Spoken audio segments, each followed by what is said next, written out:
Kerajaan Pajajaran di Bogor memang tidak memiliki tempat yang permanen sebagai pusat kegiatan maupun bernaung sebagai tempat bercengkrama layaknya masyarakat sekarang. Namun, Bogor waktu itu bernama Sakabumi, yang artinya tempat Saka Domas, Aji Saka, Gendeng Kalapitu, dan lain-lain yang menjadi tokoh kerajaan Pajajaran.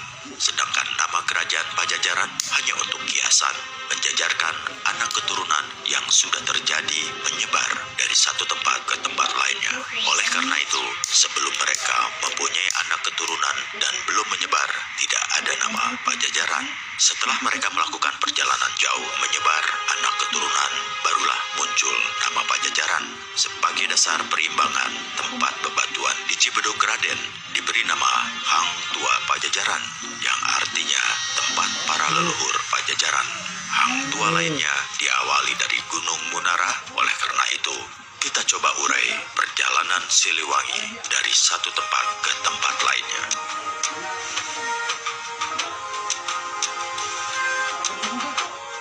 Yang pertama, Gunung Munara, Rumpin, Bogor. Gunung Munara Rumpin merupakan tempat pertama yang mereka huni. Di sanalah awal kehidupan masyarakat yang menurunkan keturunan bernama Siliwangi. Walaupun pegunungan itu tidak terlalu tinggi, namun rupanya tanah tersebut menjanjikan kehidupan bagi mereka. Entah berapa lama menetap di Gunung Munara, namun Munara masih nampak angkuh dan meninggalkan bebatuan besar. Gunung tersebut sampai kini setia dijaga dan dipelihara oleh Eyang Nataboga. Nama Gunung Munara merupakan lahan masyarakat Sunda karena bentuk batu yang menjulang tinggi nampak bagai menara. Munara adalah bahasa Sunda masjid, sehingga sekilas nampak dari kejauhan seperti menara masjid. Ketika keluarga Siliwangi menghuni Gunung Munara, seorang perempuan melahirkan bayi yang bernama Sri Dewi Ciptarasa menjadi istri Sisik Agung Telaga Boda Siliwangi Rama Agung Dalem atau Purwakali atau Sangyang Windu Agung. Perkawinan tersebut melahirkan Sri Nuhun Darniskala Watu Sri Baduga Maharaja Mulawarman, mempunyai garwa yaitu Mbah Buyut Haji Wali Sakti Mangkurat Jagat Nulinggi di Lemah Luhur Pajajaran Bogor atau Saripo Haji Bogor. Dari Saripo Haji mempunyai putra dalam Sunan Ampu, mempunyai putra terakhir yaitu Pusparaja Siliwangi Tarumasuta Pakuan Pajajaran. Masih Mbah Buyut Haji Wali Sakti Mangkurat Jagat atau Sabu Jagat Nuncalik di Gunung Halimun mempunyai putra Sangyang Singa Perbangsa Atok Larang atau Bolekak Larang.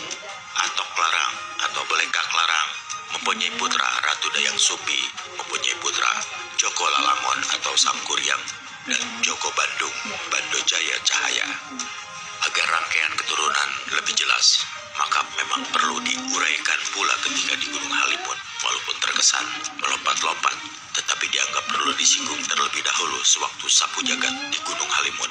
Nirwana Sangyang Doma Siliwangi Wardaningsih mengisahkan tentang keturunan Prabu Siliwangi dan kerajaan Pajajaran yang memiliki putra, yaitu pertama Lingga Manik, kedua Lingga Sana, ketiga Lingga Lingba, keempat Lingga Manik Bulung, kelima Sangyang Bandung, keenam Sangyang Putih Purbawayang, ketujuh Sangyang Singa Perbangsa, kedelapan Lingga Dewa Agung Pucuk Manik Maya, yaitu Sangyang Siliwangi Wardaningsih. Yang kesembilan Murtapa di Gunung Cakradomas atau Mandalawangi Situ Sangyang Tunggal adalah Pajajaran. Sangyang Putih Purbawayang mempunyai putra Sangyang Doma Siliwangi atau Hayam Buruk. Hayam Buruk mempunyai putra Sangyang Weda yang menjadi Raja Galuh. Sangyang Weda mempunyai putra yang menjadi Raja di Palimanan. Dari istri lain, Hayam Buruk atau Sangyang Doma Siliwangi mempunyai putra Patih Gajah Mada atau Patih Joyo Merkolo.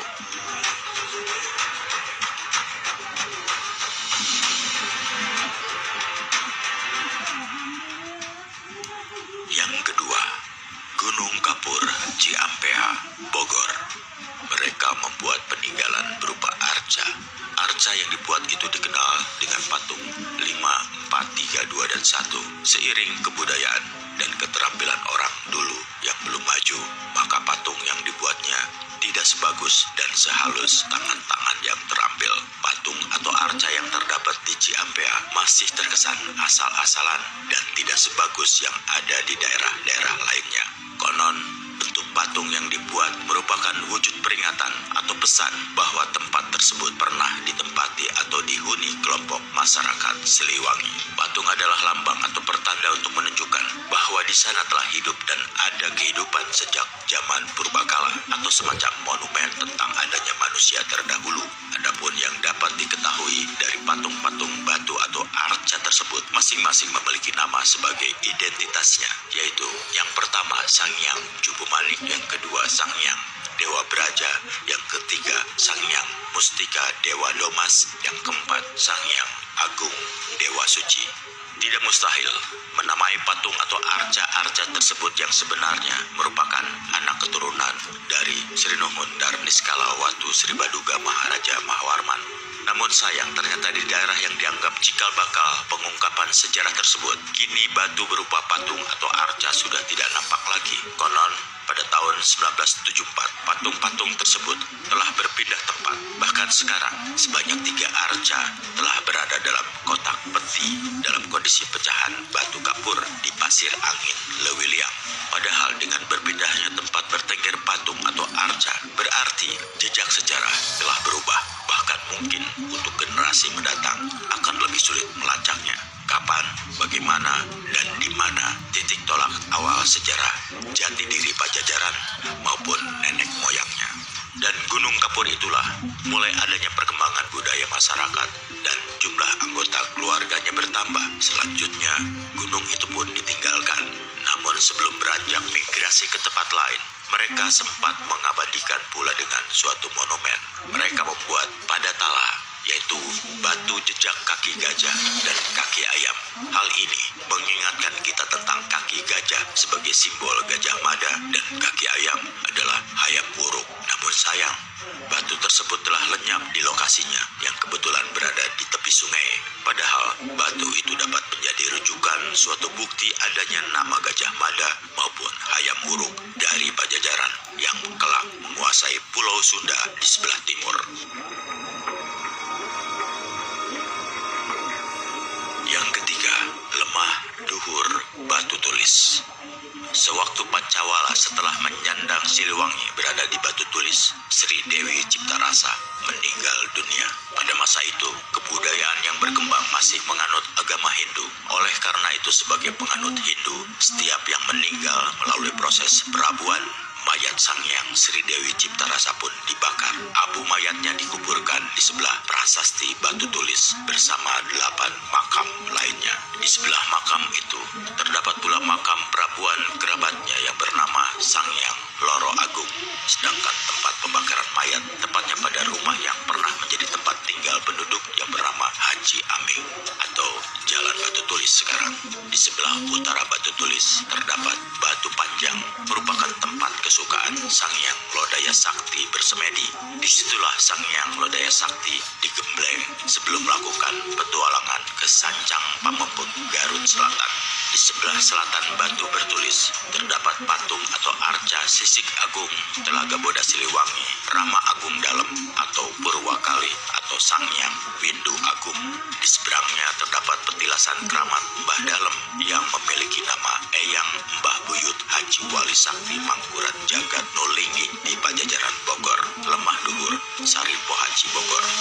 Leluhur tersebut mempunyai wujud Kidung Pananjung atau Mbah Dalem Kedang Badak. Kidang Pananjung sendiri mempunyai anak cucu keturunan dan banyak menyebar di sekitar Kedung Badak, Kebon Pedas, dan ke arah Sukaraja Bogor. Sedangkan Cipaku Bogor sebelumnya bernama Blubur yang meliputi Cipaku sampai batas wilayah Ciawi dan Cijeruk Bogor. Sedangkan Kebun Raya atau sekarang terkenal bernama Kebun Raya dahulu merupakan kawasan Sang Hyang Domas Ciptahunan, khususnya nama Blubur atau Cipaku ketika pengembaraan ke Purwokerto. Tokoh dari Blubur menggunakan samaran banyak blubur. Di Batu Tulis ini pun Siliwangi membangun tata kehidupan, sedang keluarga di Ciampea tetap melanjutkan hidup bermasyarakat di Lemah Duhur Batu Tulis Siliwangi yang sebelumnya bernama Pancawala.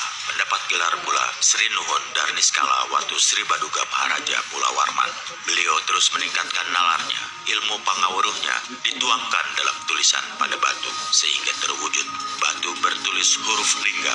Hal ini dilakukan seolah amanat untuk dikenang jejak Siliwangi dan keluarganya, serta yang terpenting menjadi peringatan bahwa beliau telah mendiami daerah itu. Berpindah-pindah Siliwangi lakukan seperti mudah sekali karena beliau dalam perjalanannya selalu mengandalkan mujizat saifi angin. Konon menurut orang tua dulu, tiap daerah yang telah Siliwangi singgahi selalu meninggalkan batu pengapungan karena batu tersebut sebagai landasan refleksi ilmu saifinya. Di Bogor pun ada, hanya batu itu telah lenyap dari tempatnya. Batu lain yang masih tersisa bekas pertapaan Siliwangi, yaitu batu putih yang terletak di Sungai Cisadane dan di Curug Bengkung sekitar Rancamaya Bogor, serta diyakini Siliwangi murca di Sukawayana sebelum ngabubat di Banjarmasin, Kalimantan. Sedangkan bebatuan lainnya yang masih tersisa terdapat di Cibuduk Raden Pasir Angin. Di sana masih nampak bebatuan besar dan masih kokoh berserakan, serta mempunyai sebutan antara lain batu kedok, batu gedongan, batu lalai, batu kasur, batu karut, dan lain-lain. Khususnya batu kedok memiliki nama Dewa Prabu Agung Sri Baduga Maharaja. Malah di sekitar makam Mbah Guru Mega Mendung, batu lingga setinggi 150 cm telah hilang oleh tangan-tangan yang tidak bertanggung jawab. Sangat disayangkan, dalam perjalanannya Siliwangi selalu berpindah-pindah tempat dengan dalih untuk memperbanyak anak keturunan, serta dari satu tempat ke tempat lainnya selalu menggunakan nama tokoh yang berbeda. Kenapa demikian?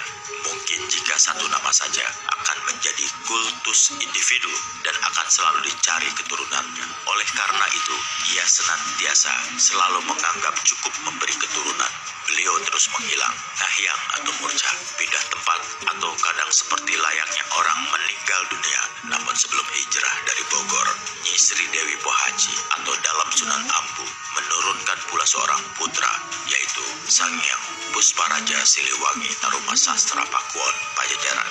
Itulah jejak Siliwangi di lemah duhur batu tulis, dan batu tulis sendiri memiliki sebutan gelar Saiful Haq Bil Goib, yang berarti pedang kebenaran dari yang tidak nampak. Sebagai kiasan yang maksudnya adalah ilmu dari leluhur batu tulis setajam pedang, namun keturunannya hanya dapat mengenang Cihaliwung Nunjang Kakidul, Cisadane Nunjang Kakaler, Panggih Cikali Musana. Siapapun dan pusaka apapun yang melintas Cikali Musana akan laas temetu, tidak akan ampuh. Begitulah dahulu kala, dan Cakali Musana sekarang jarang dikenal, padahal tidak jauh dengan batu tulis.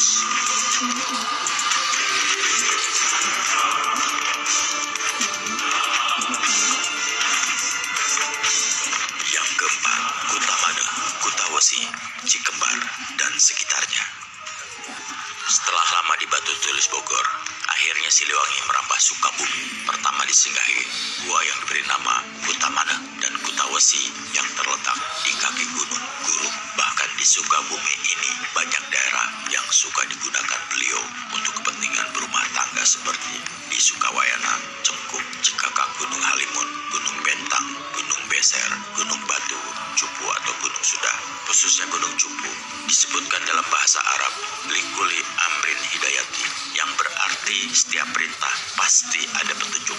Dari sinilah bersemayam keturunan Siliwangi, Eyang Surya Kate, Eyang Surya Kemasan, dan Eyang Kuncung Putih bagi anak keturunannya apabila hendak bersilaturahmi khusus malam hari pada tanggal 14 Safar. Ketiga tokoh tersebut juga telah menyandang gelar Siliwangi atas restu leluhurnya. Menurut informasi, Eyang Surya Kate adalah petualang sejati. Pengembaraannya sampai ke wilayah Tiongkok, Jepang, Saigon Vietnam, dan Muang Thai, serta Batu Merah Australia. Mungkin saking terkesannya dengan Saigon, beliau memberi nama kota Kolbu, dan bagi Batu Merah Australia Kut Alam, sehingga kemungkinan suku aborigin merupakan keturunannya. Sedangkan petualangan keluar Nusantara lainnya, yaitu ke Malaysia, di sana terdapat petilasan pertapaan Eyang Surya Kate di sekitar Danau Kecil.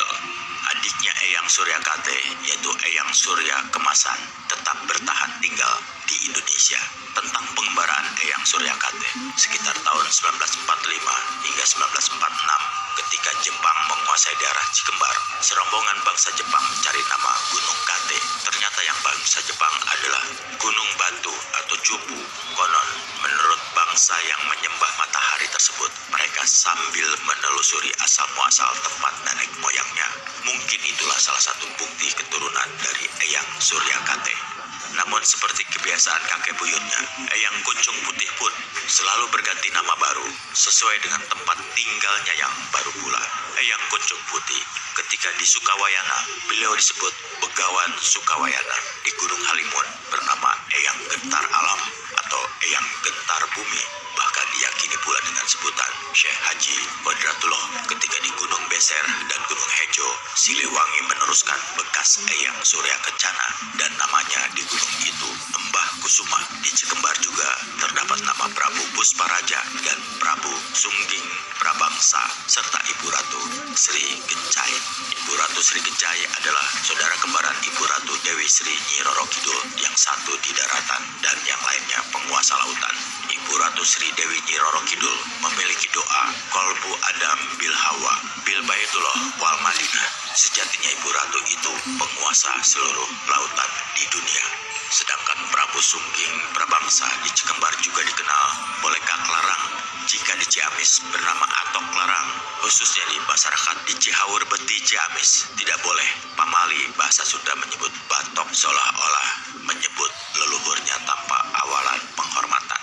Sedangkan di Cikembar terdapat kebiasaan aneh yang berhubungan dengan situasi negara. Jika negara dalam keadaan kacau tidak menentu, maka penduduk akan menjumpai babi yang berlari-lari ke tengah hunian penduduk. Tetapi tidak lama kemudian, babi itu akan hilang dan dinamai babi hiang. Selain itu pula terdapat pohon beringin, rengkas atau tumbang. Kadang pohon itu rebah layaknya tumbang, tetapi kemudian akan berdiri kembali sebagaimana berdiri semula. Dan konon di sanalah tempat bersemayam Dewa Angkara. Namun entah sekarang masih ada atau tidak, karena pohon itu tumbuh di tengah markas TNI sekarang. Sebelum menjadi markas TNI pada zaman kolonial, di sana menghampar perkebunan kopi, dan untuk mengawasi perkebunan itu Belanda membuat lapangan terbang. Nama Kutamana maupun Kutawesi mengingatkan kita dengan nama Kuta Tandingan atau Kuta Kelambu di Karawang. Nama Kuta itu pun merupakan tempat yang pernah disinggahi oleh Siliwangi. Di samping itu juga yang menjadi lokasi kesukaan Siliwangi yaitu di Gua Rampo, Gua Siluman, di Cidolok, Jampang Tengah maupun di Gunung Walan. Yang kelima, Gunung Halimun, Cikakak, dan Cengkup. Di Gunung Halimun ini terdapat batu bersusun undang yang merupakan tapak tilas kebudayaan zaman Siliwangi. Gunung Halimun yang memiliki ketinggian antara 500 hingga 2000 meter dari permukaan laut ini terdapat batu-batu pundan berundang sebagai tempat untuk menyelenggarakan musyawarah sekaligus lokasi pemujaan terhadap Sang Hyang Widi. Suasana Gunung Halimun yang lebat dengan pepohonan serta udara yang dingin menjadikan nyaman bagi nenek moyang menetap di sana. Kondisi hutan yang mendukung dari segi kondisi maupun bahan makanan yang cukup menjadikan garwa Siliwangi, yaitu Dewi Sri Ratu Panutup, melahirkan 49 keturunan yang menyebar ke berbagai tempat. Perempuan idaman Siliwangi tersebut masih adik kandung Ibu Dewi Sri Gencai maupun Ibu Dewi Sri Nyi Roro Kidul.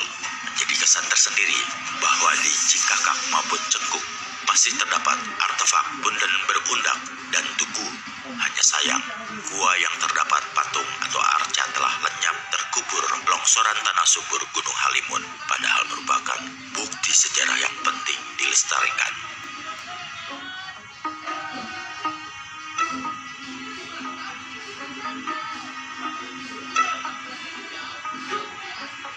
Yang keenam, Cangkuang. Di Leles Garut, Siliwangi mulai membuat candi pertama dan diberi nama Nila Warna atau Ki Agem Balogantrang.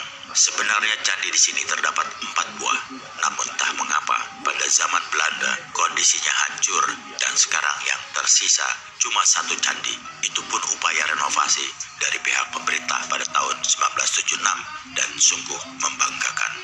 Adanya batu bersusun ini menunjukkan bahwa kebudayaan Siliwangi beserta keluarganya sudah agak maju. Candi adalah bebatuan yang disusun rapi, dibuat untuk tempat semedi. Dahulu nama Leles lebih dikenal dengan nama Kalingga, dan di sini keluarga Siliwangi makin berkembang dan bertambah banyak. Alasan lain, di antara keturunan mereka banyak yang saling mengadakan perkawinan antar saudara. Perkawinan antara saudara tersebut tidak bersifat monogami, tetapi malah poligami, serta ditentukan karena kekuasaan seseorang. Tapi mungkin juga poliandri, karena siapa yang dianggap jago, maka dia berhak mengawini pasangan mana saja dan berapa saja yang disukai. Mungkin begitulah masa lalu, karena belum adanya aturan tentang hukum perkawinan. Walaupun ketika itu ajaran atau kepercayaan mereka telah mengarah ke aturan agama Hindu, tetapi keperkasaanlah yang berkuasa menentukan pilihan sesuai seleranya. Oleh karena itu, perkawinan yang tidak tertib menghasilkan makin bertambahnya anggota masyarakat. Tidak terkecuali dari Kalingga pun merambah ke wilayah Galuh dan ke Gunung Putang. Bagi mereka, Galuh atau Karang Kamulyan maupun Kawali bukan batasan luar daerah. Karena zaman itu belum adanya batas wilayah atau struktur daerah, hanya siapa yang berkuasa, dialah segala-galanya. Begitulah dahulu kala dengan sebutan zaman kegelapan. Khususnya di Gunung Putang, terdapat batu yang suka dijadikan oleh Siliwangi sebagai tempat semedi, yaitu di Batu Kebek dan Batu Kasur, serta Batu Ceper yang terdapat di puncak gunung itu.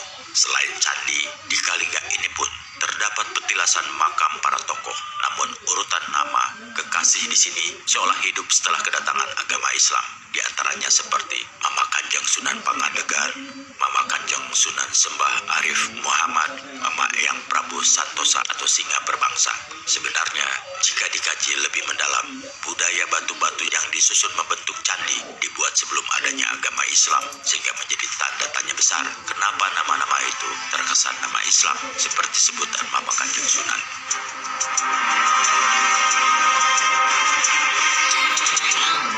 Yang ketujuh, Galuh atau Karang Kamulyan maupun Kawali.